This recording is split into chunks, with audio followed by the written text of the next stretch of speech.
السلام عليكم ورحمة الله وبركاته، واهلا بكم معايا فيديو جديد من وي. فيديو النهارده ان شاء الله هشرح فيه معاكم طريقة عمل برا او حمالة صدر جديدة. موديل سهل وبسيط، واتمنى يا رب ان شاء الله ان هو ينول اعجابكم.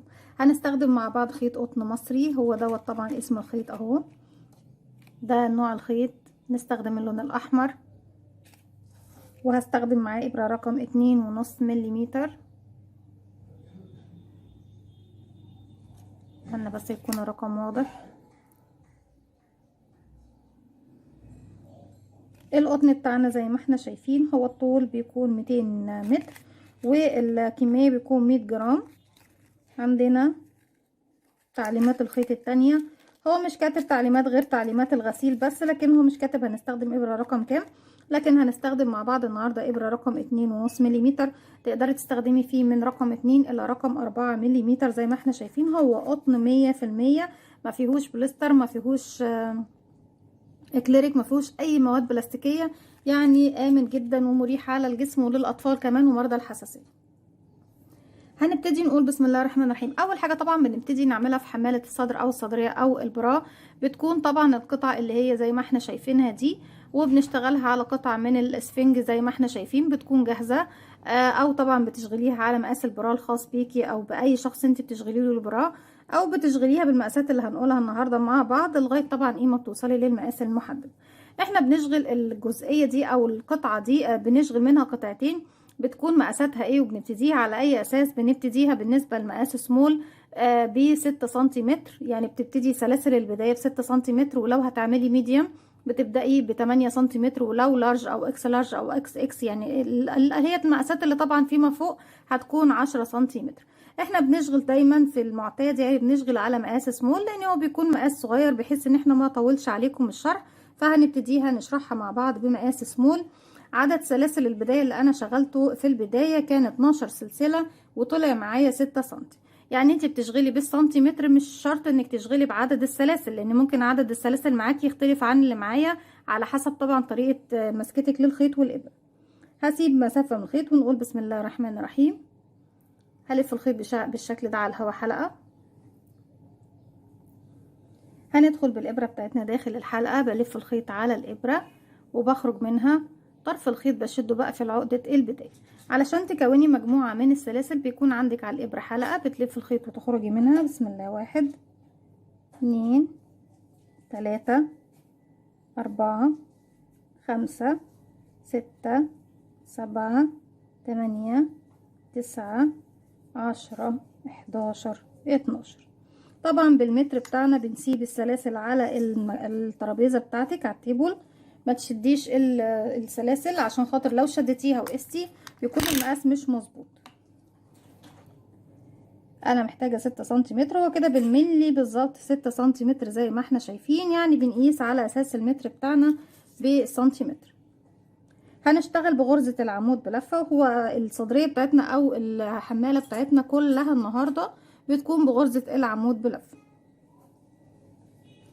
انا عندي طبعا اخر سلسلة اهي بمسكها في ايديا، وهرتفع من بعديها 1 2 3، هعتبرهم اول عمود بلفة، يعني هسيبهم 1 2 3، وهسيب كمان رقم 4 لان هي اللي انا ارتفعت من فوقيها الثلاث سلاسل. اذا اشتغلت في اول فراغ خلاص بروح بقى لتاني فراغ اللي هو دوت اهو، وبشتغل عمود بلفة. طيب بنشتغل العمود بلفة ازاي؟ بيكون عندي على الابرة حلقة، بلف الخيط بيبقوا حلقتين، بدخل في الفراغ بتاعي في الفراغ رقم 5. بدخل فين؟ بدخل في الحلقة الخلفية الباك لوب للسلسلة زي ما احنا شايفين. هلف الخيط وهخرج معايا على الابرة 3 حلقات، بلف الخيط وبخرج من حلقتين، بقى معايا حلقتين، بلف الخيط واخرج من حلقتين. تاني بكرر، احنا كده اشتغلنا 2 عمود بلفة، بكرر بقى على كل سلسلة من السلاسل دي عمود بلفة. معايا حلقة على الإبرة، بلف الخيط لفة واحدة بس لأنه عمود بلفة واحدة بيكونوا حلقتين. بدخل في الحلقة الخلفية للسلاسل، السلسلة اللي بعد اللي اشتغلنا فيها، ألف الخيط واسحبه واخرج تاني من تحت. معايا على الإبرة 3 حلقات، بلف الخيط واخرج من حلقتين، اتبقوا حلقتين بلف الخيط واخرج منهم. كده 3 4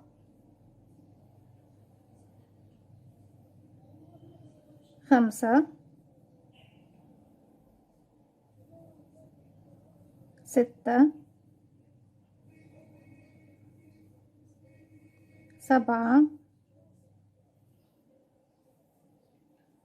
8 9 10 11. طيب انا ليه وقفت عند ال11 وما كملتش ال12؟ لان ال12 هيكون فيها طريقة شغل مختلفة عن ال11 غرزة عمود بلفة اللي اشتغلنا.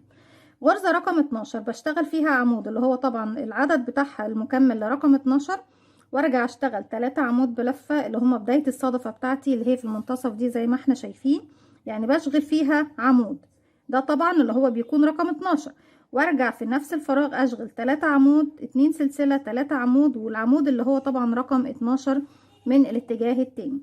يبقى عندنا كام؟ عندنا 1 و3، يبقى كده 4 وسلسلتين و4 في الجهة اليسار، يبقى عندنا كام؟ 8 أعمدة في الفراغ رقم 12. بلف الخيط وبدخل في سلسلة رقم 12 اهي كده عمود، العمود دوت اللي هو رقم كام؟ ده رقم 12 صح؟ هرجع تاني اشتغل داخل العمود ده 3 سلسلة كده، 1 2 في نفس الفراغ،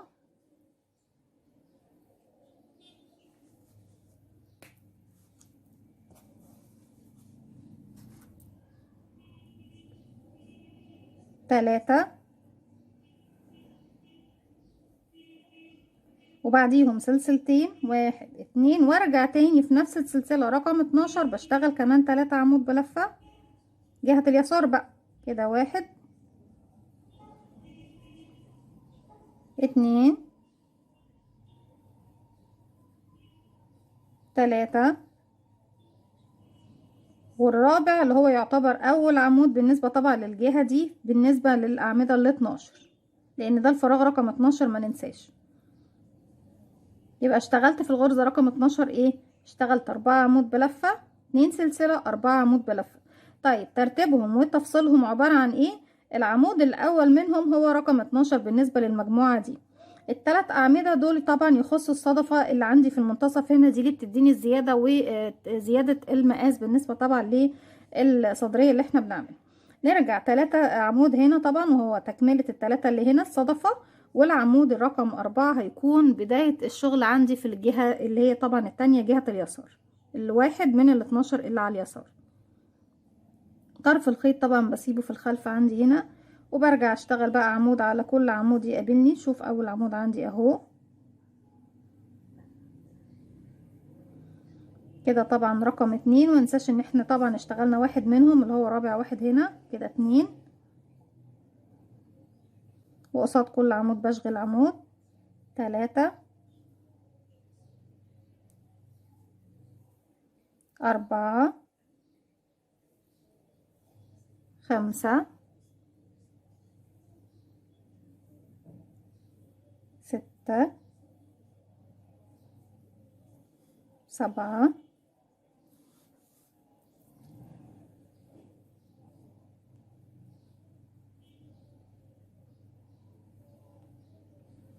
8 9 10 11 12. هتيجي فين 12؟ في السلسلة رقم 4 اللي احنا سبناها، طبعا كانت اول سلسلة لينا قبل ما نرتفع 3 سلاسل كده 12. بالشكل دوت انا كده خلاص اسست الجزء الاول بتاعي للبرا، وبالشكل دوت هستطيع او هنقدر طبعا ان احنا نكمل الجزئية الاولانية من البرا بكل بساطة وبكل سهولة، وهنشوف ازاي. طيب في المرحلة اللي جاية بقى كل السطور اللي جاية بشتغل فيها ايه؟ بشتغل احنا طبعا بنرتفع ايه؟ بسم الله 1 2 3 سلسلة، وبعتبرهم عمود بلفة فوق اول فراغ، بلف شغل الناحية التانية وبشغل فوق كل عمود يقابلني عمود، حتى كمان الاعمدة الثلاثة اللي انا اشتغلتهم تحت في الصدفة.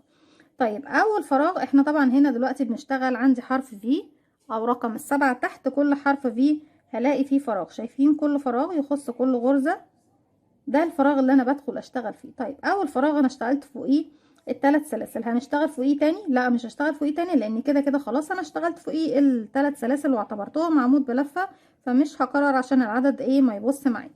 هلف الخيط وهشغل فوق كل عمود عمود، طبعا بدخل في الفراغ زي ما احنا شايفين اهو، الفراغ بيكون عندي حرف الفي كامل على الابرة، وبشغل العمود بلفة بتاعي. في كل راوند هتبصوا تلاقوا زاد معاكم كام؟ هيزيد معانا 3 عمود بلفة هنا و3 عمود بلفة هنا في الاتجاه التاني.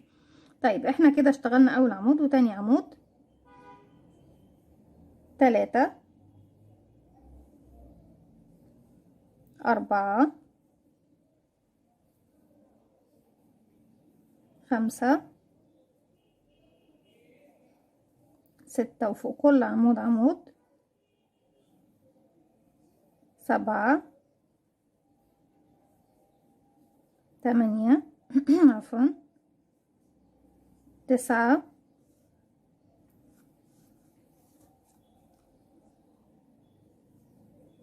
10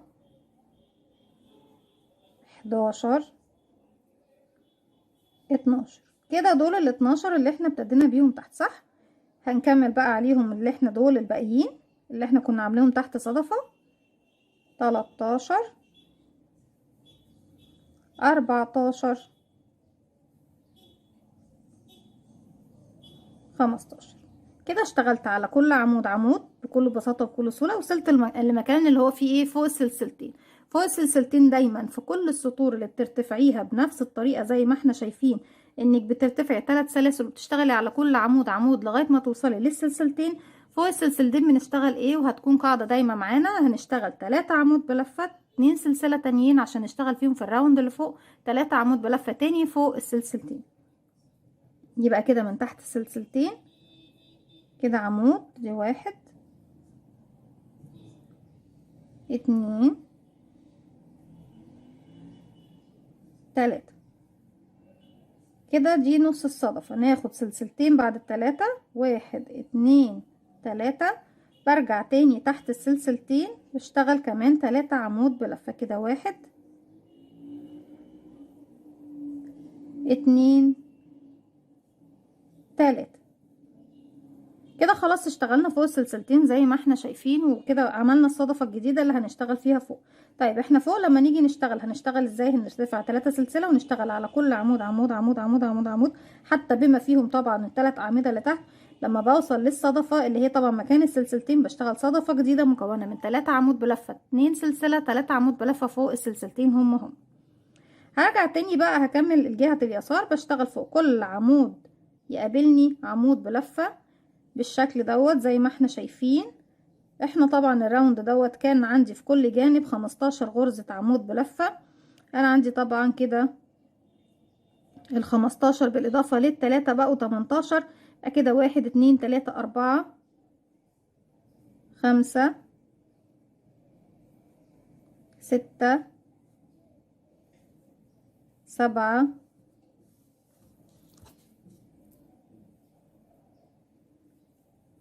8 9 10 11 12 13 14 15 16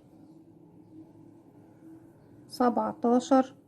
ورقم 18 هي تالت سلسلة عندي من تحت وجاية بكيرف مايل، ما ننساهاش اهي. بدخل في الفراغ بتاع تالت سلسلة واشغل. بلاش يا جماعة، بصوا انا بدخل فين؟ في الفراغ بتاع تالت سلسلة. ما تدخليش من تحت السلاسل وتشتغلي. عارفة ليه؟ لانك لو اشتغلتي من تحت الثلاث سلاسل هيديكي هنا فراغ واسع ويكون الشكل مش لطيف. ادخلي في السلسلة نفسها الاخيرة رقم 3 واشغلي العمود بلفة بتاعك.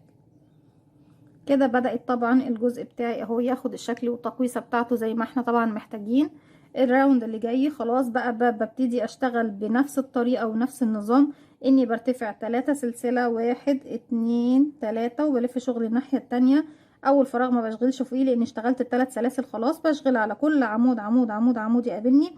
فوق السلسلتين بشغل 3 عمود 2 سلسلة 3 عمود في نفس الفراغ، وارجع فوق الاعمدة اللي هتقابلني في الجهة اليسار بشتغل عمود زيه بالظبط، يعني فوق كل غرزة غرزة. بفضل ارتفع بنفس الطريقة دي طبعا لغاية ما بوصل للمقاس اللي انا محتاجاه.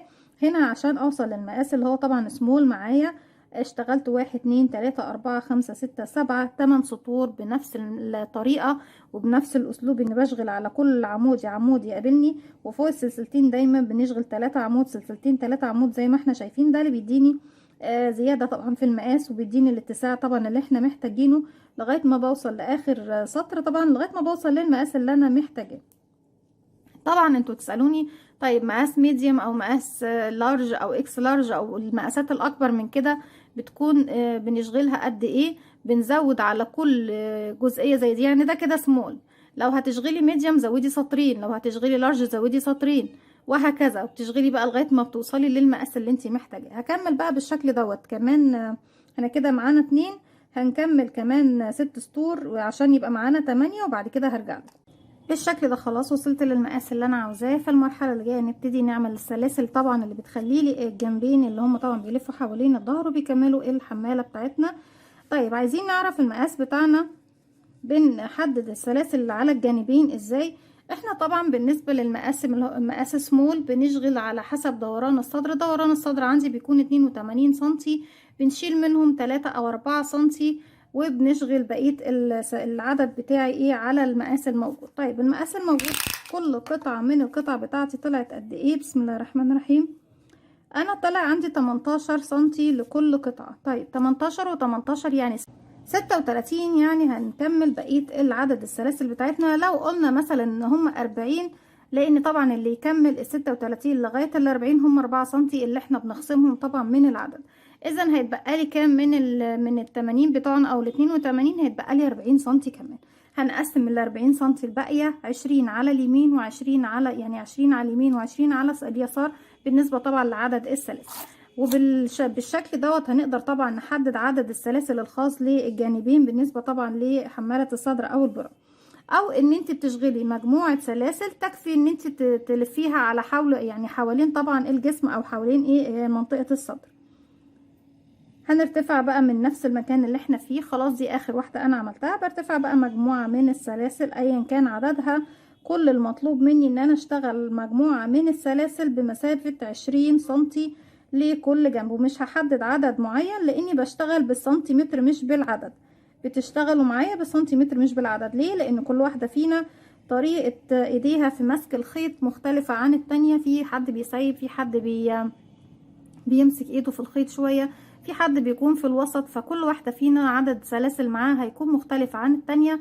ممكن تستخدمي نوع خيط مختلف او حجم ابرة مختلف، فمش عايزين الدنيا تبوظ معانا، عايزين نمشي بالحاجة مظبوط والشغل يطلع معانا مظبوط ومن غير ايه ما يضايقنا طبعا ويزعجنا وتحسي ان انتي معرفتيش تنجزي الشغل كويس. لا، هتعرفي تنجزي الشغل كويس وبكل بساطة وبكل سهولة، بس نتبع بعض التعليمات اللي هي طبعا خاصة بالمقاسات زي ما احنا شايفين.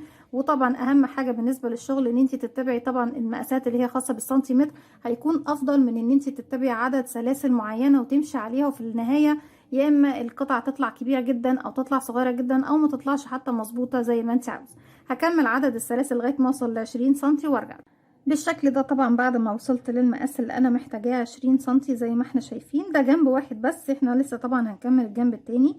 برتفع، دي اخر سلسلة برتفع من عندها 1 2 3، وهشتغل سطر بغرزة العمود بلفة. بس ايه، هنبتديها بس نشتغل السطر دوت وبعد كده نعمل الشكل بتاعنا الخاص بالحمالة بتاعتنا. هسيب 1 2 3 وهما اول عمود، وهسيب رقم 4 لان اشتغلنا فوقيها الثلاث سلاسل دول، وهروح لرقم 5 وهشغل عمود بلفة على طبعا الحلقة الخلفية من السلاسل، وبشغل عمود على كل سلسلة بتقابلني طبعا لغاية ما بوصل لأي مكان. هوريكم دلوقتي لغاية ما بوصل للمكان دوت اللي هو طبعا في المكان اللي ابتديت من عنده السلاسل. كده بكون وصلت طبعا لنهاية السلاسل اللي احنا اشتغلناها مع بعض زي ما احنا شايفين. في المرحلة اللي جاية هيقابلني طبعا ايه القطعة بتاعتي من تحت بعرض الأعمدة زي ما احنا شايفين. احنا طبعا مش فوق الأعمدة، احنا كده حرف الفي كده فوق العمود، لكن كده عرض العمود. فعرض العمود بنشتغله كام عمود فوقيه؟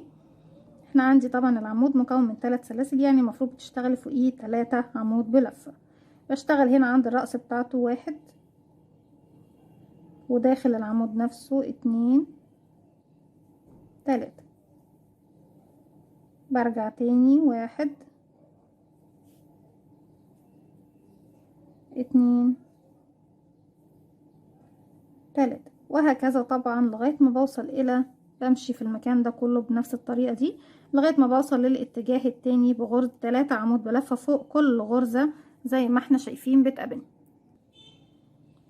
زي ما احنا شايفين كده خلاص بكون وصلت لنهاية الجزئية بتاعتي اهي، القطعة بتاعتي. بجيب القطعة التانية،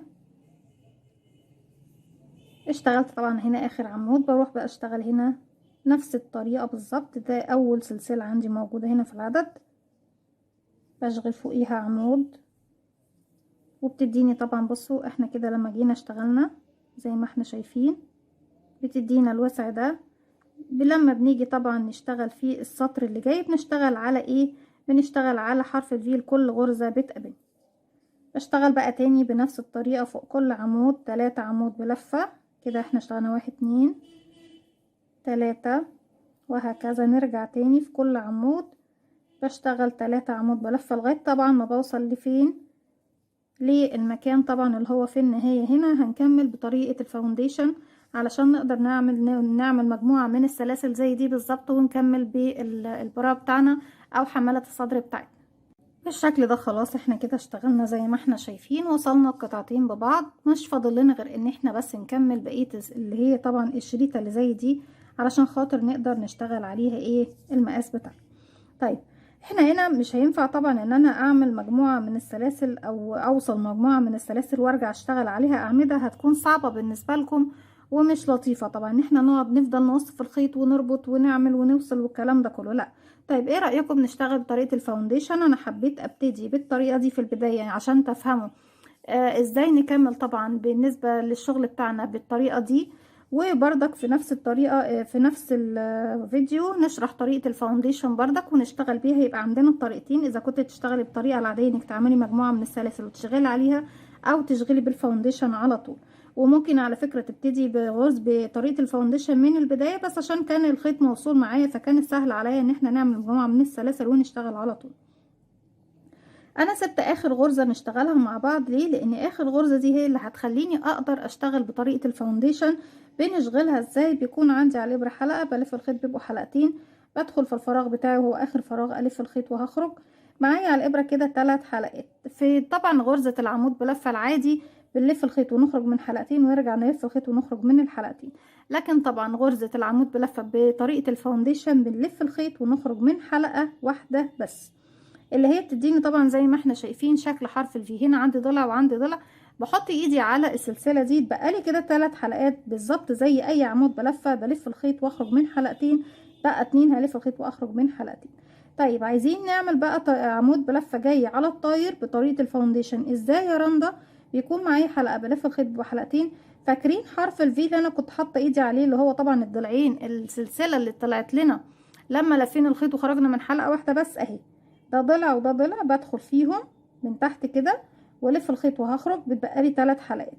تاني برجع اكرر واشتغل كل الاعمده اللي جايه بطريقه الفاونديشن ان انا الف الخيط واخرج من حلقه واحده بس. هيديني ايه؟ هيديني شكل حرف الفي زي ما احنا شايفين، ضلعين، ضلع اهو ضلع اهو بالشكل ده. وبعد كده هيتبقى لي 3 حلقات، هلف الخيط بقى واخرج من حلقتين وارجع الف الخيط واخرج من حلقتين. تاني بكرر، عندي الحلقتين هما اللي طلعت بيهم في اول سلسله، يبقى عندي حلقه بلف الخيط بيبقوا حلقتين. بدخل فين؟ بدخل في الفراغ اللي احنا طبعا نتج عندي، اللي هي طبعا الغرزه اللي نتجت عندي السلسله او حرف الفي من ان احنا لفينا الخيط وخرجنا من لفه واحده بس، وبعد كده ايه؟ كملنا الغرزه بتاعتنا. هلف الخيط واخرج من الحلقتين دول، بقى عندي 3 حلقات، هلف الخيط واخرج من حلقه واحده بس، يطلع لي منها ايه؟ الحلقتين دول اللي هشتغل عليهم في الغرزه اللي جايه. اتبقى لي 3 حلقات، هلف الخيط واخرج من 2، هلف الخيط واخرج من 2. هرجع اكرر حلقه معايا، هلف الخيط بقوا حلقتين. الحلقتين اللي طلعوا لي اللي احنا كنا طبعا حاطين ايدينا عليهم اهم، بدخل من تحتهم الف الخيط واخرج، طلع لي 3 حلقات، هلف الخيط واخرج من حلقتين. همسك الجزء الاول ده، شايفين حرف الفي ده؟ همسكه بايدي كده، معايا 3 حلقات على الابره، هلف الخيط واخرج من حلقتين، هلف الخيط واخرج من حلقتين. هكمل معاكم كمان غرزه باين عندي اهي، الحلقتين شايفينهم دول اللي انا بدخل اشتغل فيهم. يبقى هلف الخيط على الابره وهدخل تحت الحلقتين دول، هلف الخيط واخرج تاني من تحتهم، هلف الخيط واخرج من حلقه واحده بس، يطلع لي بقى الحلقتين بتوع الغرزه اللي جايه. همسكهم بايديا كده واتبقى لي ال3 حلقات اللي هكمل بيهم العمود. هلف الخيط واخرج من حلقتين، هلف الخيط واخرج من حلقتين. بالشكل ده بكمل بقى لغاية ما بوصل لنفس العدد اللي انا اشتغلته على اليمين، هكمل بنفس العدد على اليسار وارجع لكم نكمل مع بعض. كده بكون خلاص خلصت عدد الاعمدة بتاعتي زي ما احنا شايفين، ولا وصلنا ولا قصينا ولا عملنا اي حاجة. طيب في المرحلة اللي جاية السطر اللي جاي هيكون ايه؟ هيكون عمود سلسلة عمود سلسلة عمود وهكذا. برتفع ازاي؟ طيب بداية الراوند بتاعي برتفع 1 2 3 سلسلة، وده بيكون اول عمود عندي، وهرتفع كمان سلسلة اللي هي رقم 4، هتكون المسافة ما بين العمود دوت والعمود اللي هروح اشتغله. هلف الشغل بتاعي الناحية التانية. خلاص انا كده عندي حرف في، بشتغل تحت منه عادي بالظبط زي ما كنت بشتغل اي شغل عندي. هلف الخيط، بسيب اول فراغ لان اشتغلنا فوقيه السلاسل 4، واسيب تاني فراغ لان احنا طبعا عايزين ناخده مسافة فوق السلسلة رقم 4 واروح لرقم 3، وهشغل عمود بلفة 1 بالشكل ده تديني شكل المربع. هرجع سلسلة وهلف الشغل واسيب تحتها سلسلة واروح للي بعدها اشغل عمود،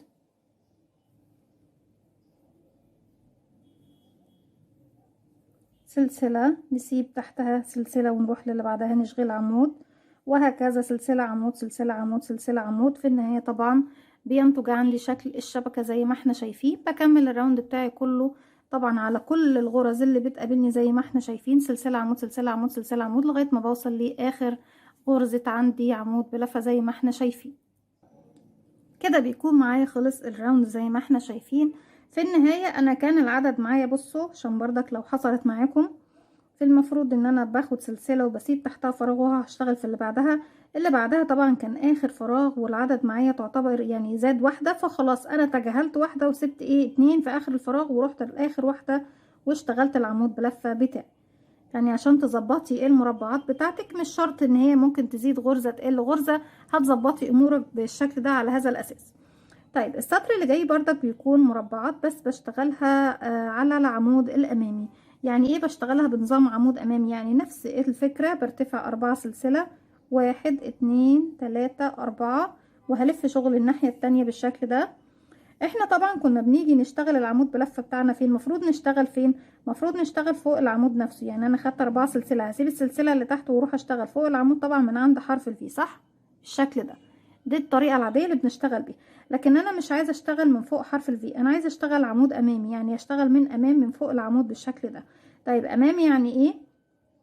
يكون عندي حلقة على الابرة، بلف الخيط بيبقوا حلقتين، باجي من قدام العمود كده شايفين من الامام قبله فراغ وبعده فراغ، بدخل من الفراغ اللي قبله وارفع العمود على الابرة وبخرج من الفراغ اللي بعده، ما دخلتش خالص في حرف الفي. وهلف الخيط وهخرج تاني من تحته وهكمل العمود بلفة بتاعي، الف الخيط واخرج من حلقتين والف الخيط واخرج من حلقتين. باخد سلسلة كالمعتاد، يعني انا كمربعاتي ماشيها عادي، باخد سلسلة بعد كل عمود، بس العمود بشغله فين؟ بشغله امامي، ما بشغلوش في حرف الفي. تاني بكرر معايا حلقة على الابرة، بلف الخيط بيبقوا حلقتين، العمود اللي هشتغل عليه اهو، طبعا بنسيب السلسلة واروح اشتغل على العمود، مش هدخل تحت حرف الفي، لا، هاجي من الفراغ اللي قبل العمود، هرفع العمود لفوق، هخرج من الفراغ اللي بعده والف الخيط واخرج تاني من تحته، والف الخيط واخرج من حلقتين، والف الخيط واخرج من حلقتين، وبالشكل ده بكون اشتغلته غرزة عمود امامي. بعد كده سلسلة تاني، بلف الخيط، باجي العمود اللي هشتغل عليه اهو، باجي من الفراغ اللي قبله وبرفعه لفوق واخرج من الفراغ اللي بعده والف الخيط واخرج تاني من تحته. بقالي 3 حلقات زي اي عمود بلفه، بلف الخيط بخرج من حلقتين والف الخيط واخرج من حلقتين. نتج من كده ايه؟ بصوا لما نلف الشغل اللي الناحية التانية الشكل البارز ده، وده طبعا اللي انا عاوزاه علشان طبعا ننفذ الموديل بتاعنا. فاحنا السطر بتاعنا كله هنشتغله ايه يا رندا؟ هنشتغل سلسلة عمود سلسلة عمود سلسلة عمود زي ما احنا طبعا اشتغلنا تحت، بس الفرق ما بين تحت وفوق ان انا تحت اشتغلت في حرف الفي، فوق اشتغلت على العمود بلفة نفسه عمود امامي. بكمل طبعا حتى نهاية الراوند وهرجع لكم. كده بكون خلصت الراوند بتاعي زي ما احنا شايفين، وطبعا اللي نتج عندنا زي ما احنا شايفين الجزء البارز ده بيدينا شكل جمالي حلو قوي. طيب السطر اللي جاي بيكون ايه؟ بيكون سلسله عمود سلسله عمود سلسله عمود، بس السطر اللي جاي بشتغله على حرف الفي، يعني تحت حرف الفي. والسطر اللي بعده يعني السطر اللي جاي دوت هنشتغله على حرف الفي عادي، لكن السطر اللي بعده هيكون عمود، يعني سلسله عمود امامي سلسله عمود امامي سلسله عمود امامي، وهكذا. بشتغل سطر تحت حرف الفي عادي زي السطر الاولاني، والسطر التاني بيكون على العمود الامامي زي ما احنا شايفين، يعني سلسله عمود امامي سلسله عمود امامي وهكذا. يبقى السطر ده هنشتغله ازاي؟ احنا طبعا بعد ما خلصنا الراوند اللي فات ده بارتفاع 1 2 3 4 وبلف شغل الناحية التانية. باجي بقى احنا السطر اللي تحت كنا بنشتغله فين؟ كنا بشتغله ايه؟ عمود امامي، يعني على العمود مش بالامام بالشكل ده، لا السطر ده هشتغله عادي تحت حرف الفي، يعني باجي تحت حرف الفي عادي في الفراغ بتاعي اللي فوق العمود اهو تحت حرف الفي، وبشغل العمود بلفة بتاعي وبعديه سلسلة، وهشغل السطر بتاعي كله عمود بلفة سلسلة عمود بلفة سلسلة عمود بلفة سلسلة. بس العمود بتاعي بيكون فين يا جماعة؟ ونلاحظ التعليمات دي، بيكون تحت حرف الفي بشكل طبيعي جدا. لكن السطر اللي جاي هيكون ازاي؟ هيكون 4 سلسلة في البداية، وبعد كده عمود امامي سلسلة عمود امامي سلسلة عمود امامي. الامامي بيكون فين؟ بيكون تحت ايه؟ بالشكل ده. بدخل الفراغ اللي قبل العمود، برفع العمود لفوق واخرج من الفراغ اللي بعده واكمل العمود بتاعي بشكل طبيعي. هكمل السطر دوت عمود عادي وسلسلة عمود عادي سلسلة عمود عادي سلسلة. السطر اللي بعده هيكون عمود امامي سلسلة عمود امامي سلسلة عمود امامي سلسلة لغاية ما اخلص السطر ده، والسطر اللي بعده بعد كده هرجع لكم نكمل مع بعض بالشكل ده زي ما احنا شايفين. خلاص خلصت السطرين اللي احنا اتفقنا عليهم، بقى الشكل معايا زي ما احنا شايفين بالشكل ده، شبكة طبعا مع بروز في بعض السطور. السطر اللي جاي هيكون بغرزة الشبكة، يعني احنا المرحلة اللي فاتت دي كانت شكل شبكة بس بغرزة العمود بلفة زي ما احنا شايفين، مجرد مربعات مرة على حرف الفي ومرة طبعا على العمود الامامي زي ما احنا شايفين. لكن المرحلة اللي جاية هنشتغل بغرزة الشبكة اللي هي طبعا بتكون عبارة عن مجموعة من السلاسل وغرز حشو. هرتفع بسم الله الرحمن الرحيم سلسلة واحدة بس وهلف شغل الناحية التانية. هروح فوق اول فراغ يقابلني هنا اهو، هدخل وهشغل غرزة حشو فوق السلسلة بالشكل ده. هرجع 3 سلسلة 1 2 3 وهروح للسلسلة اللي بعدها وهشغل غرزة حشو 1 2 3 ونروح للفراغ اللي بعده فوق السلسلة. طبعا بسيب العمود وبروح فوق السلسلة بشغل حشو زي ما احنا شايفين. هتبدأ تتكون عندنا شكل الشبكة طبعا الخاص بغرزة الشبكة وشرحناها مع بعض في فيديو خاص بيها. 1 2 3 وهنسيب العمود ونروح للسلسلة ونشغل غرزة حشو، والسطر بتاعي كله بيكون 3 سلاسل حشو 3 سلاسل حشو 3 سلاسل حشو لغاية طبعا ما بوصل الى نهاية الراوند. بالشكل ده بنكون خلصنا السطر بتاعنا اللي هو طبعا خاص بغرزة الشبكة. السطر اللي جاي كمان هيكون سطر بغرزة الشبكة. برتفع 1 2 3 4 وبلف الشغل بتاعي وباجي عند السلسلة اللي في المنتصف اللي هي طبعا رقم 3 2، احنا عاملين 3 من تحت، باجي عند رقم 2 وبدخل وبشغل غرزة حشو وبرجع تاني بقى بكرر 1 2 3 سلسلة وهاجي عند السلسلة رقم 2 طبعا او من تحت السلاسل كده وبدخل وبشغل غرزة حشو.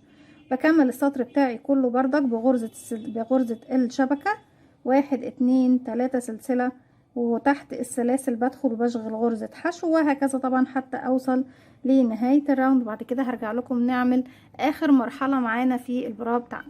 كده بعد ما خلصنا الراوند بتاعنا، الراوند اللي جاي هيكون ازاي؟ برتفع سلسلة واحدة بس وهمشي بمنزلقة لغاية بس نص السلسلة اللي في المنتصف. بعد كده هرتفع 1 2 3 وهعتبرهم عمود بلفة، وداخل نفس السلسلة هشغل كمان 5 عمود بلفة كده 1 2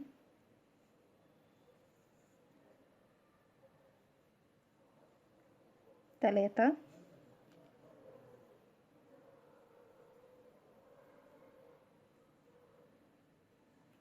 4 5 وطبعا الثلاث سلاسل الاولانيين هعتبرهم عمود يبقى 6، يبقى كده 1 2 3 4 5 6. هنسيب الفراغ اللي جاي رقم 2 وهروح للفراغ رقم 3 في السلسلة اللي في المنتصف وهشغل كمان 6 عمود بلفة كده 1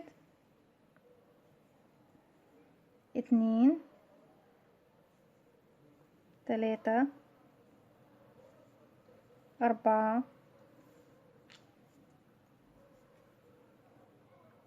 5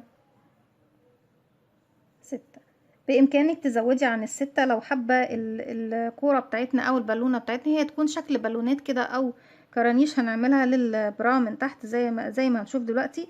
لو حابة تزودي عدد الأعمدة مفيش مشكلة، ممكن تزودي. لكن احنا عامة هنشتغل مع بعض كده، يعني هنسيب فراغ ونروح للفراغ التاني ونشغل في كل فراغ، يعني بعد التاني فراغ او فراغ لا، هنشغل في كل فراغ هنشغل فيه 6 غرزة عمود بلفة. بكمل لغاية طبعا نهاية الراوند بنفس الطريقة وهرجع له بالشكل ده. بعد ما خلص معانا الراوند، فوق كل راوند فوق كل عمود هنشتغل عمود بلفة. يعني بعد ما خلصت برتفع 1 2 3 سلسلة، بلف شغل الناحية التانية. اول فراغ خلاص اشتغلنا فوقيه، هنروح لتاني فراغ ونشغل عمود بلفة كده 2 3 4 5 6. هرجع تاني للستة اللي بعديهم، فوق كل عمود عمود. 1 2 3 4 5 6. وهكذا. طبعا السطر بتاعي كله بيكون أعمدة بلفة، فوق كل غرزة غرزة عمود بلفة زيها بالظبط. لكن طبعا في النهاية في السطر اللي جاي هنبدأ نقسم تاني كل 6 مع بعضهم، بحيث طبعا ان احنا نوضح كرات الكرة بتاعتنا المنفوخة اللي احنا طبعا عايزين نعملها ايه في نهاية البراءة. بكمل بقى السطر بتاعي ده كله عمود فوق كل عمود يقابلني، وبعد كده هرجع لكم نكمل مع بعض. زي ما احنا شايفين طبعا بعد ما خلصنا الراوند اللي فات، برتفع في بداية الراوند الجديد. بسم الله. 1 2 وبلف الشغل بتاعي الناحية التانية زي ما احنا شايفين. وبشتغل ايه انا كده السلسلتين دول اعتبرت ان انا اشتغلت فوق اول عمود. هروح للخمس اعمدة اللي جايين كده 1 2 3 4 5، وهشغل عليهم عمود بلفة لغاية نصهم. يعني بخرج من حلقتين وبسيب حلقة معايا على الابرة. طيب ازاي كده يا رندا؟ احنا طبعا اول واحد اشتغلنا فوقيه والحلقة بتاعته اهي. هلف الخيط، هدخل الفراغ بتاعي، هلف الخيط وهخرج معايا حلقتين، بلف الخيط واخرج منهم واخلي التالتة معايا على الابرة. تالت عمود هلف الخيط، هدخل الفراغ بتاعي تحت حرف الفي عادي جدا، هلف الخيط واسحبه تاني، هلف الخيط واخرج من حلقتين واخلي التالتة على الابرة كده. 1 2 3 4، بنخرج من حلقتين ونخلي التالتة على الابرة. 5 6. بالشكل ده انا معايا على الابرة 6 حلقات بتوع 6 عمود بلفة، اشتغلتهم لغاية نصهم زي غرزة الكلاستر بالظبط. في النهاية كده هلف الخيط واخرج من الست حلقات مع بعض مرة واحدة، وبعد كده هقفل بسلسلة. وده طبعا الشكل المقصود ان احنا نكون عاملينها زي حبات البونبون بالشكل ده. طيب الحبات الست اعمدة الجايين هيكونوا بنفس الطريقة. هلف الخيط، هروح لاول عمود اهو كده. 1 2 3 4 5 6. 6 عمود بلفة، وبالإضافة للحلقة الأساسية يبقى معايا 1 2 3 4 5 6 7. طبعا أول واحد بس ما كانش معايا 7 حلقات. ليه؟ لأن أنا أول حلقة معايا كانت بتاعة العمود الأول، لكن هنا بيكون معايا حلقة أساسية وبعديهم 6 غرزة عمود بلفة، يعني 6 حلقات. يعني كده بيبقى معايا 7 حلقات على الإبرة. هلف الخيط واخرج منهم كلهم وهقفل بسلسلة. هيكون عندي، بصوا المطلوب طبعا ان انا يكون عندي بونبونايه طالعه لفوق وبونبونايه راجعه لورا بالشكل ده. نرجع نكمل الست اعمده اللي جايين كده. 1 2 3 4 5 6. يكون معايا على الابره 7 حلقات، بلف الخيط واخرج من السبع حلقات مره واحده، وبعد كده بقفل بسلسله. كده احنا معانا اهو. بصوا بيكون الشكل معايا ايه. بيكون الشكل معايا بالشكل دوت، بونبونايه بارزه لقدام وبونبونايه بتكون داخله لجوه بالشكل ده زي ما احنا شايفين. بكمل بقى الراوند بتاعي كله بنفس الطريقه دي لغايه طبعا ما اوصل لنهايه الراوند. هكمل وهرجع له. رجعت لكم تاني بالشكل ده زي ما احنا شايفين. ده الشكل اللي احنا طبعا كنا محتاجين نتوصل له الشكل الكرات اللي احنا شايفينها دي بتكون واحدة داخلة لجوه وواحدة طبعا بارزة للخارج كده زي ما احنا شايفين. وبيكون طبعا شكل الحمالة بتاعتنا في النهاية بالشكل دوت. كل اللي ناقص معانا بس هي الحمالات بتاعتنا، وهي حاجة بسيطة جدا وسهلة ما فيهاش اي صعوبة. ما بجيب الخيط بتاعي بلفه بالشكل دوت حلقة، وباجي عند مكان الحمالة. هي بتكون مجموعة بس من السلاسل لا اكثر ولا اقل. بدخل في سلسلة من السلاسل وبقفل الخيط عقدة بداية وبسحب الحلقة بالشكل ده للداخل، وبعد كده ببتدي ارتفع مجموعة من السلاسل زي ما احنا شايفين بالشكل ده بكل بساطة وبكل سهولة، طبعا لغاية ما بوصل للطول اللي انا محتاجاه من الحمالة. وفي النهاية طبعا بفصل الخيط، بقص الخيط وبشده بشده يعني بالشكل ده. بصوا بشده كده وبشده خالص كده، خلاص ببقى انا قفلت ايه السلسلة بتاعتي. ده طبعا بالنسبة للسلسلة اللي احنا بنشغلها عند الحمالتين بتكون بالشكل دوت. اما السلسلة اللي احنا بنشغلها هنا فبتكون مجموعة من السلاسل بردك بنبتديها عادي جدا بالشكل ده. زي ما ابتدينا بداية الشغل بعمل مجموعة من السلاسل الطول طبعا اللي انتي حباه عشان خاطر تربطي بيه المنطقة دي كلها. بتبقى شبكة جميلة جدا وشكلها حلو.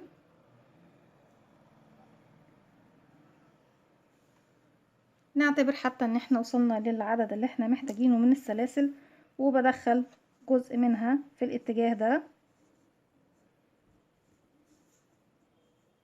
والجزء التاني بيدخل في الاتجاه التاني من تحت كده.